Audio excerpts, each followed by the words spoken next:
the same RSS member was responsible for killing of Gandhiji. I've been thrown at the same question, Hindutva, Hindutva, Hindutva. I'm about here.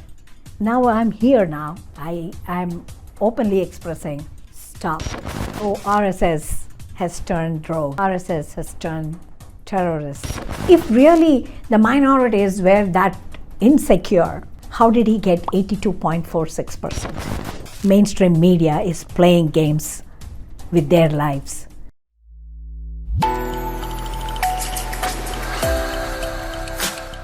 So your take on India being, a new India, not a secular India, which it was in previous decades?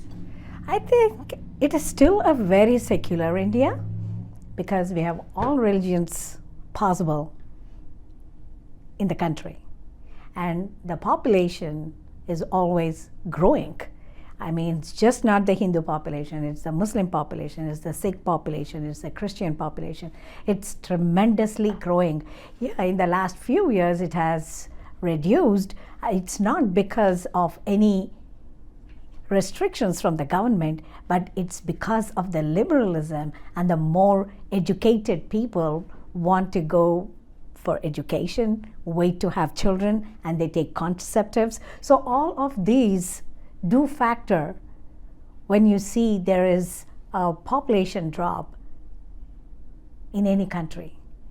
And these are the factors we also need to be very cognizant of why the population has reduced. It is just simply not the Muslim population that has stalled for just a little bit, but it's also Hindu population. So we have to understand that women are becoming more liberal, even Muslim women, which we are very happy about.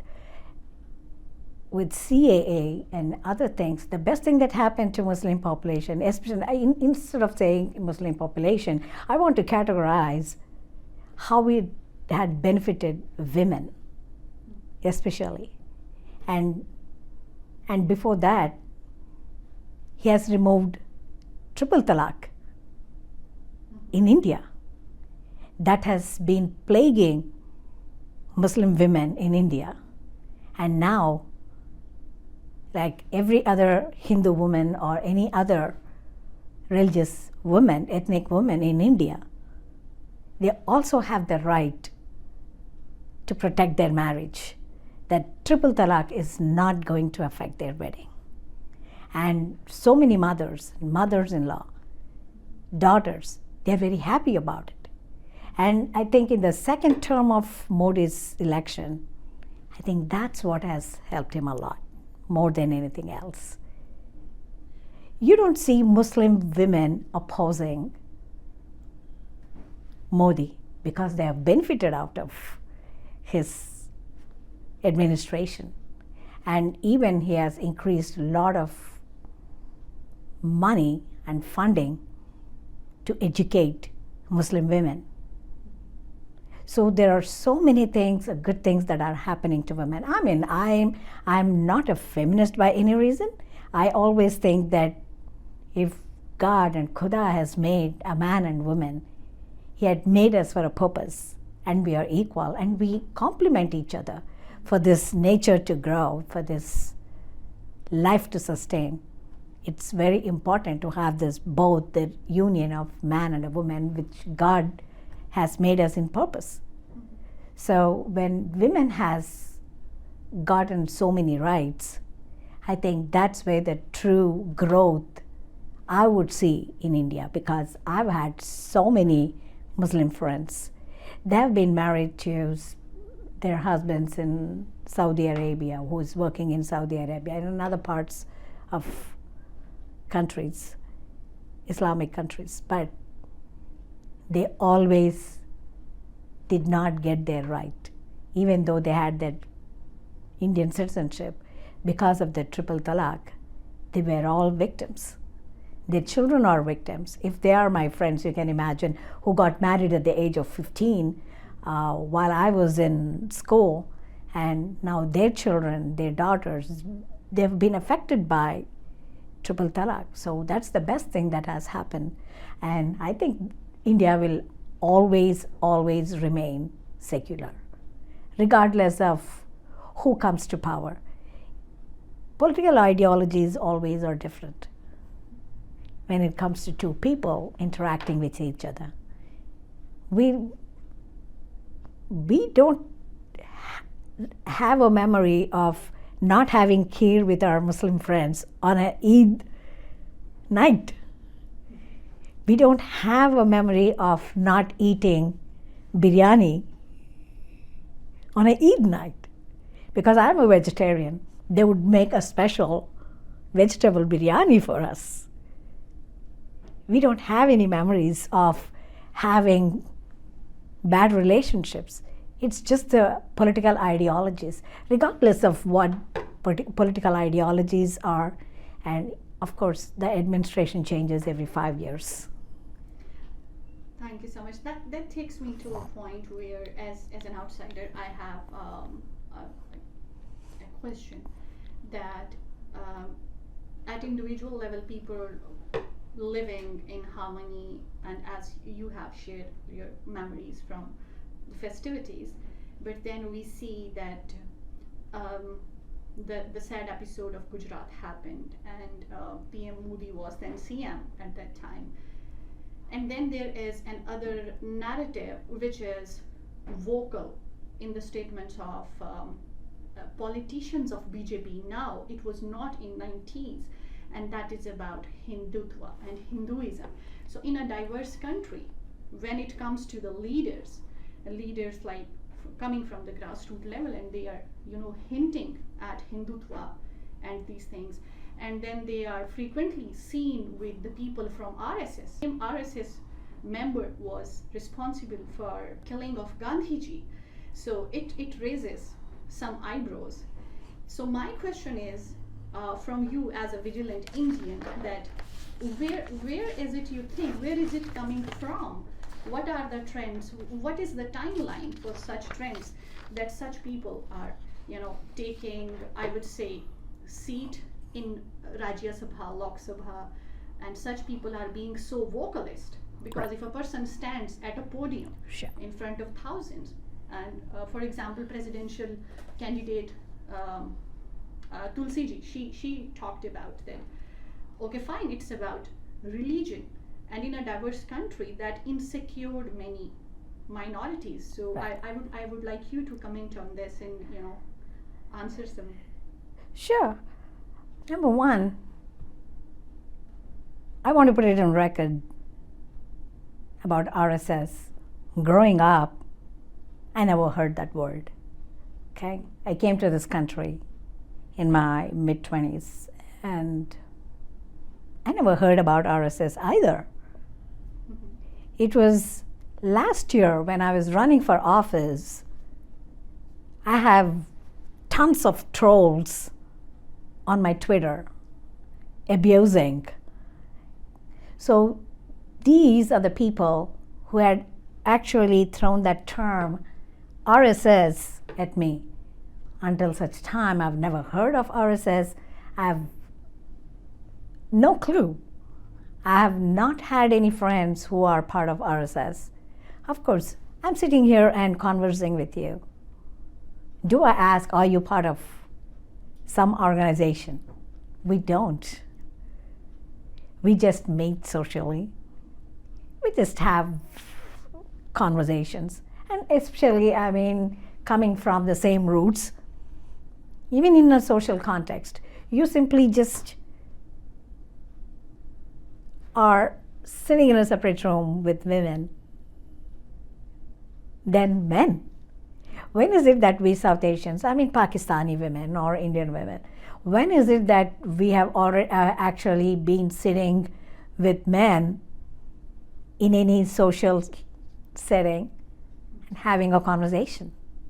Whether it is weddings, other social events, women are always sitting separately and they are having their conversations and so forth. So to me, that's a new concept. RSS, that's on record. I don't know, so I wouldn't even talk about RSS. And anytime I'm reading news, I'm not big on following Indian politics other than major events because I live in US. I'm an American citizen. For me, my life is here. To me, what happens here, what affects my life. We have already left India. We left our assets. We left our families. And we are having a new life, a different life. It is to this country I feel I have to have my top priority and focus and loyalty. I mean, so I cannot be dwelling in Indian politics. Yeah, when major events happen, of course, that's when you check the news. So, and again, to go on record, you mentioned Hindutva. There is absolutely, coming from a very traditional Hindu roots, there is no word called Hindutva. It's a completely invented word that is so derogatory to Hindus.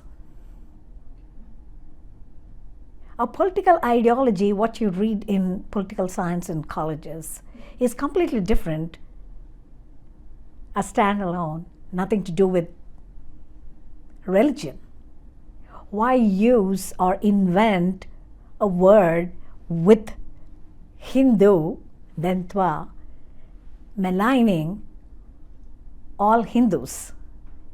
I feel that's very derogatory and insulting, and people should stop using that. And since last year, I have been thrown at the same question, Hindutva, Hindutva, Hindutva. I'm about here. Now I'm here now. I'm openly expressing, stop. What is so derogatory and what is absolutely not part of Hinduism or anything to do with Hindu belief, do not attach those words. Even people who are going to be calm like me, who never ever have been thinking about all of this, are now becoming vocal. You do not want to create another group of revolutionary thinkers. Why are you doing this? Stop. The moment people start asking me, I said, time to leave. What is not part of my faith should not be attached to me so derogatorily. So, Hindutva is just an invented word by the liberals, the radical liberals.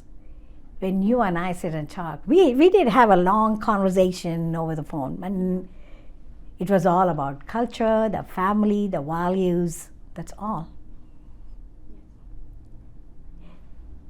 We need to start separating ourselves from the radical views to common people views. If that was not what happened in 2019 election,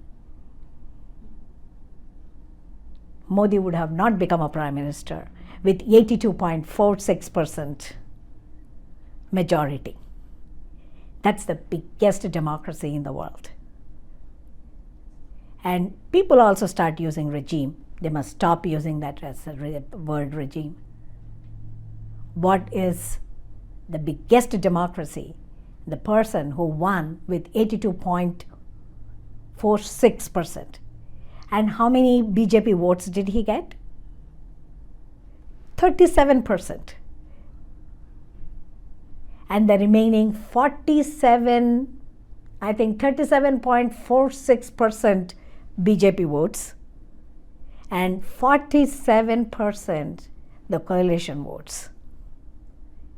How did the rest of the country, 29 states, accept him? People vote for him or his representatives to sit in parliament. that is to me is phenomenal. I wish my president in the United States won with such huge margin.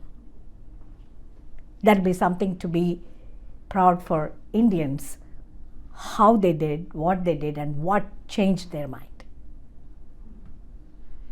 Thank you so much. Your response is so heartfelt. And let me share that when your profile came my way, I wanted to interview you for this documentary. Why? Because you are an Indian, you were raised in India, then you became Yes. an American citizen, and you are involved in functional politics, Yes. at grassroots level. Yes. So your opinion does matter at some point, where, as you said, a thinker who comes after reading only books cannot reach. Right. And my next question was exactly where your response has led, and I have written it, that how this narrative of Hindutva, and before this point, I never considered Hindutva because I'm not a person who comes with a background of Sanskrit. Right. So I never considered Hindutva as being any term, coined to undermine Correct. Hinduism itself. But yes, my question was next that how this image, which is recently, is emerging somehow with all these words, because people go to the news and they pick the headlines and they read. So how is it affecting the peaceful spirit of true Hinduism? So that was the middle of this conversation, because there is a peaceful part of Hinduism which comes with all that, the yogi impression, which is so well marketed. Absolutely. In the world. So do you think that, as you said, that you have started facing, and people with these words are reaching you, RSS Right. and Hindutva, and as an Indian, you don't relate to these. I don't. Yes. So Hinduism, a large part of it does not relate to it. So how much has it affected that concept of Hinduism? Beautiful question. I come from a politically affiliated family Okay. back in India. My grandfather was an MP in the early 1947-50 time, Which state? from Andhra Pradesh. Okay. And Nehru's time. Yes, Nehru's time. And my own grandfather, his three brothers, they were involved in freedom fight. My father almost grew up without having one parent at home, and his siblings too. And my father was the oldest. So even as a little boy, he had the responsibility of taking care of the family. And all the gold and wealth and everything, he used to come in the darkness of the night, meet his kids, spend few minutes, hours, and leave with the money. So coming from that background, and even until the last day my father passed away, he was very politically affiliated and involved. And we used to have these discussions at home, because politicians used to come to our home. We used to visit their homes and everything. Never ever heard RSS. If things were happening that bad, even after me coming here, we would have heard, oh, RSS has turned rogue. RSS has turned terrorists.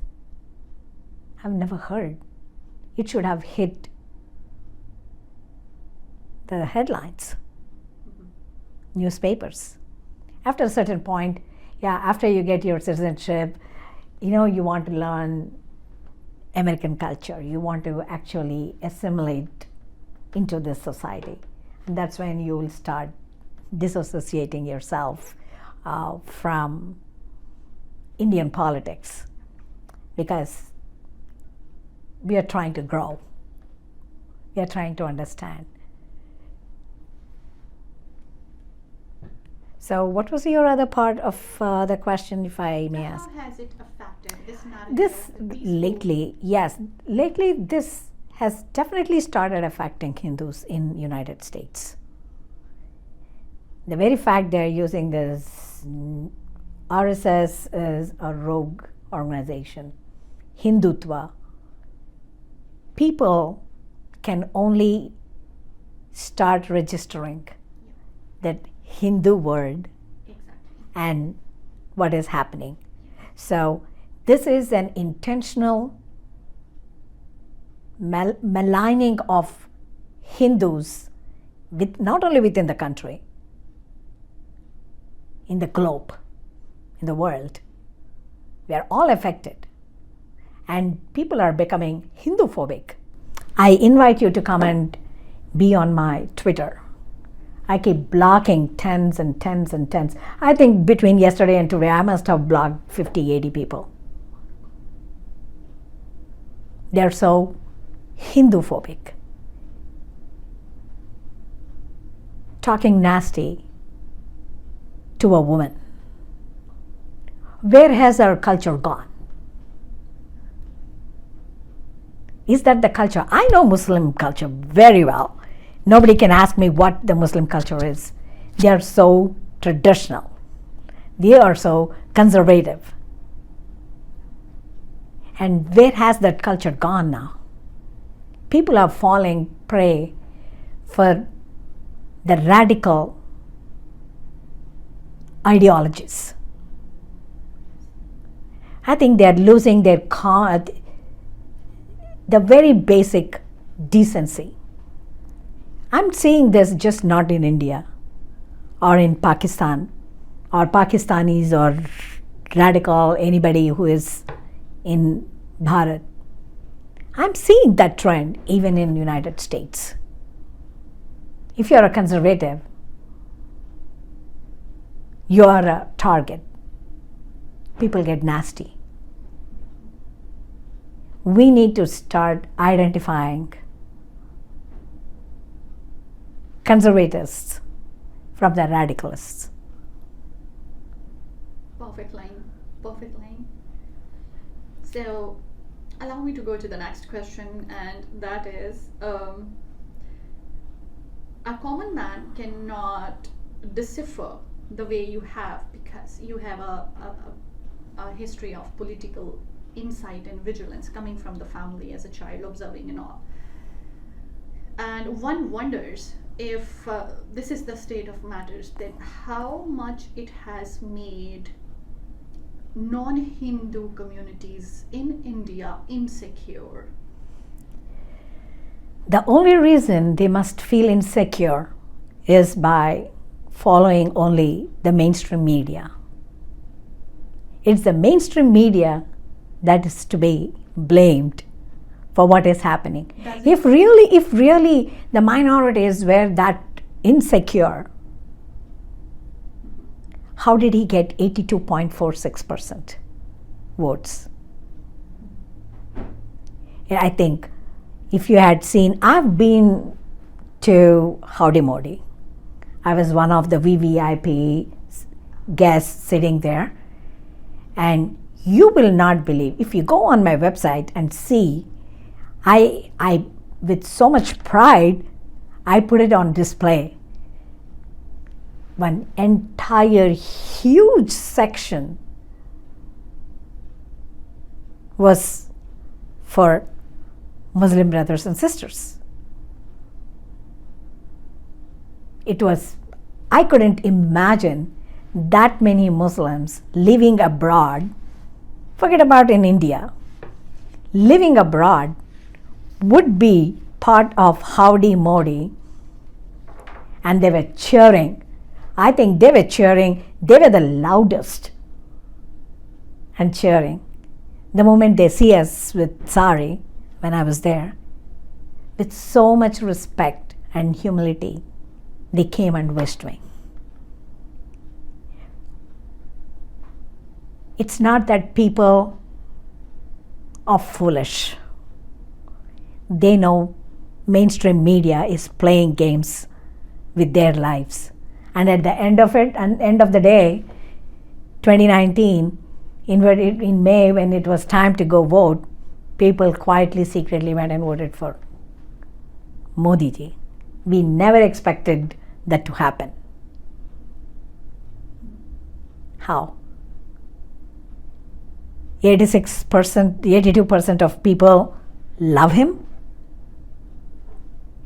It's the mainstream media. They are spreading venom. They're all liberal radicals. I like the term. I call them liberal radicals. And in their world, you and I don't fit in. We don't fit in because we love children.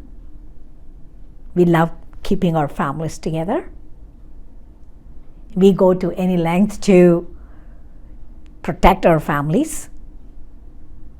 We want to give them good education. That focus has never changed. A woman's role has never changed because a woman plays a pivotal role in building a family, in keeping the families together. And just not keeping the families, they have the intellect to process so many things at the same time and juggle between so many things. And look at yourself. You're such an amazing personality yourself, taking care of little kids at home, going to school. I'm trying to be a journalist. Given an opportunity for a man to go do what you're doing, he would be full-time engaged in school and doing his job. And it would still be you who would be taking care of the family. So you and I do not fit in the liberal radical agenda, period. Of mainstream media. Absolutely. Mainstream media, take Twitter, take Facebook, take CNN, MSNBC. You take any social media, mainstream media channels, whether in US or in any other part of the world. Does it include Indian media too? Absolutely. Absolutely. And CAA. That was actually the amendment that was passed in 1955 during Nehru time. It was in 1955.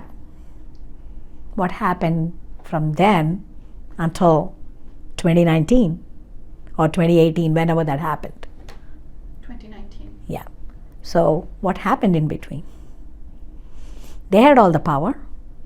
It was the Congress party that was in power most of the independent India era until now. So what did you do? And that is the most beautiful law, in my opinion. Legal citizens and illegal citizens, how do you identify? If illegal citizens come and kill people, commit crimes, how do you identify them? How do you go find them? Is there a way to indict them? Keep them in the prisons? We have this right now in United States, we have the same exact problem with open borders and illegal immigrants. So every country must protect their borders. I cannot have one set of rules for my country that I live in, which I call my home now, and another set of rules for other countries. They need to protect their citizens. And Muslims, Sikhs, Buddhists, Jains, Zoroastrians, they're all part of Indian citizens. Should a country not be protecting its citizens from the illegal insurgency. And that's exactly what that is doing. And NRC, if you don't have the IDs, we have social security cards, okay, to identify each one that enters into United States. And what happens if they don't have that social security number? Can we hold those people responsible if they commit crimes? Catch and let go is the game that happens now in United States. And that's exactly what's happening in India from Bangladesh. They need to stop. If a person is a pedophile or a rapist, he doesn't care if you're a Muslim or if I'm a Hindu. That won't change for them. So that's very, very important to protect, especially women and children. Anything that protects women and children, I'm definitely going to be supporting that. My last question. How well India has managed its perception internationally, keeping all the context of our conversation in mind? Is there a campaign going on? Is there some deliberate effort that you can observe as an overseas, Indian American, for perception management of India internationally? This question is related to Indian Americans here, or you're talking about the Indian administration maintaining that perception, international perception of the country? See, my question is coming from the learning that I just have got with this, conversation with you. Right. So the way you look at the things is not a general, Perception there of- is so much volume of Indian population overseas and within India who are following whatever is being told to them on screen or in print media. So what is your take on if there is any perception management by Indian government for this thing, to counter this thing?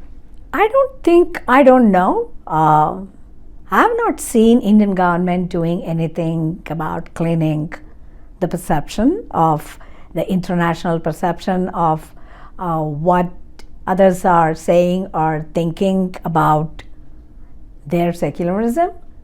But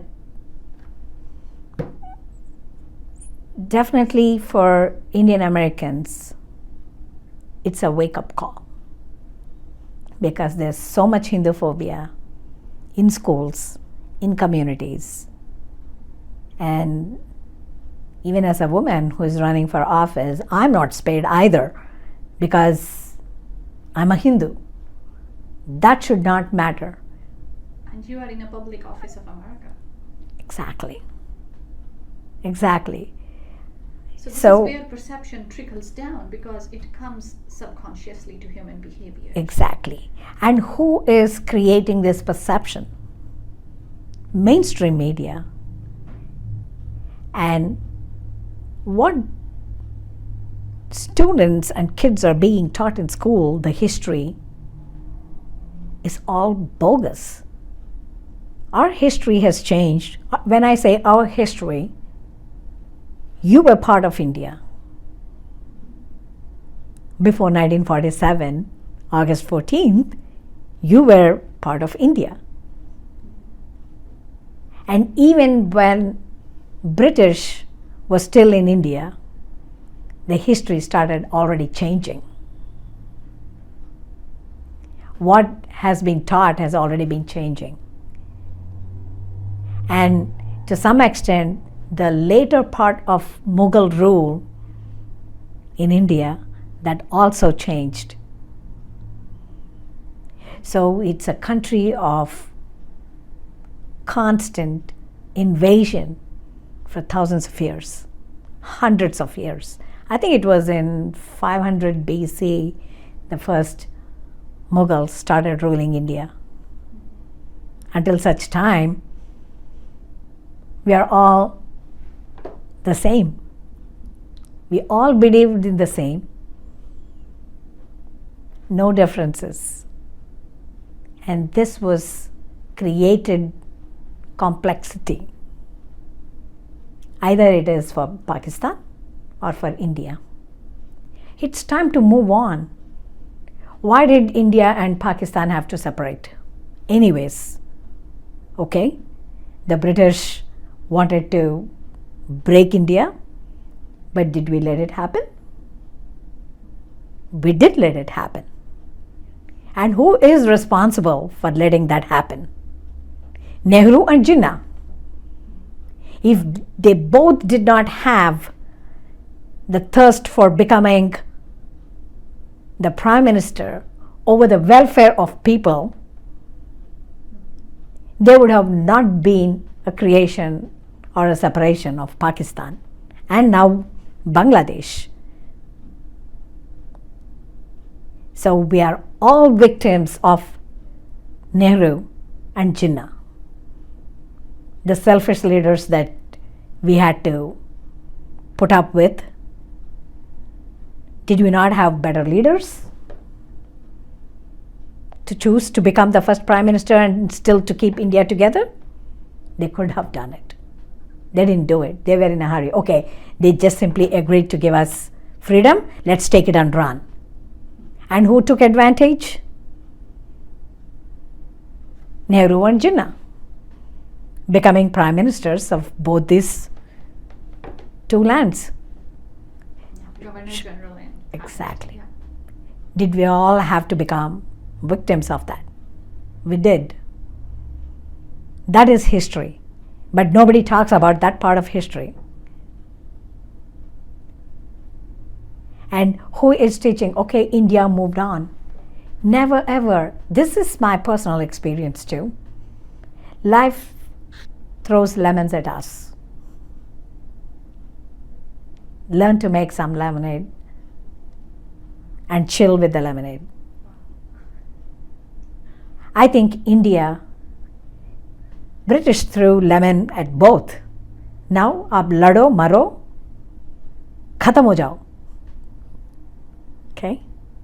India took the lemon, made a lemonade. Now it is considered one of the most powerful countries, emerging powers, so superpowers in the world. And Pakistan, वो lemon को हाथ में लगा के लेके, okay, they are crying victims, victims, victims. Stop playing victims. Anytime, I mean, this is just not for Pakistanis or anybody. This is the general tendency of humans that I'm talking about. Anytime you are playing victims, you have closed your path for prosperity, self-growth. And the same exact thing is happening here in the United States. Coming from India and Pakistan, you and I should know this much better than what Americans are facing today. White Americans, white supremacy. Who created this white supremacy concept at all? It's the radical, liberal radical media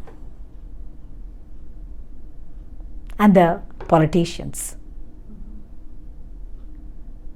You cannot, anybody who is living today, who is alive today on this soil, American soil, is there any one person that is directly connected having a slave? No. Was any black American living on this soil today, have they been a slave to anybody? No. Time to move on. You cannot punish 3 generations after who has ever left that bad taste in our lives and in our history. Time to move on. Nobody living now has treated the blacks like slaves. It's history. That's why we call it history. It's not our present. Move on. White supremacy doesn't exist. There'll be bad people. I'm not saying all white people are the most perfect people. But you do not attribute few bad experiences or bad apples and generalize the entire population. There are radical Muslims, radical Hindus. They don't decide for the entire population. I do not give them the authority to decide what I am. I think we should all take that approach. You have a liberal radical view, deal it the way you can, the best way you can for yourself. Do not generalize. Critical race theory that's going on in this country right now. How can you teach children to hate one ethnic group? There are so many couples and families. There are father is black or a mother is black. Are you teaching these children to hate?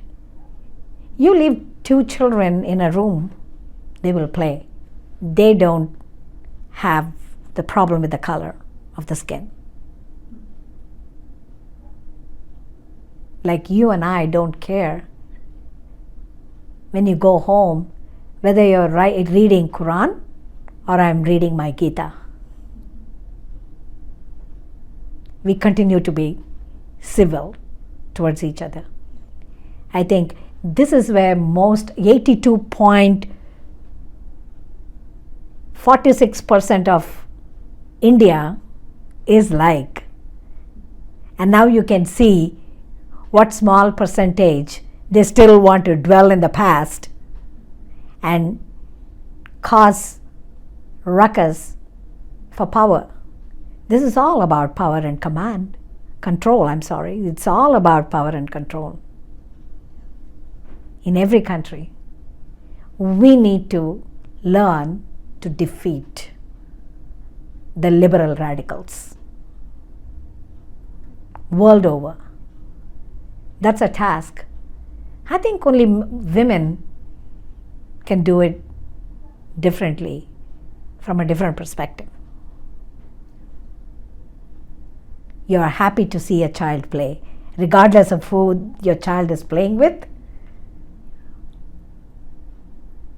You cherish two kids playing together, cuddling. Period. I have been a mother myself. You are a mother, you have young children. Period. Even now, when I sit in a park, when two kids are playing, I don't see what skin color they are. I only see two children playing and bonding. And the mothers are happily, very proudly looking at those kids and enjoying those moments. This is the common people's thinking and view. We need to start separating political ideologies with real life. Let politicians fight. After every 4 years, I'm going to rank you whether I've benefited from your administration or not. I'll decide whether or not I want to vote for you. Period. That should be. We are not wedded to any one party. The political parties are for the people. The leaders are supposed to be representing the people. We are not for them, they are for us. So therefore, we need to start letting our leaders know what we want, may it be in Pakistan, in India, or in the United States. They are made by people. The leaders are for the people. We are not for them. But right now, that's how we are being used. Time to change. Time to bring a revolution. Who is the best to do it? Women are best to do it. Because at the end of the day, we still care about families. What happens to our children, our grandchildren? Politics won't matter the moment you go home. Your job won't matter when you go home. It's the family that matters. So we need to start inducing that level of responsibility in our leaders, or it's time for them to pack and go. We people need to pack them home.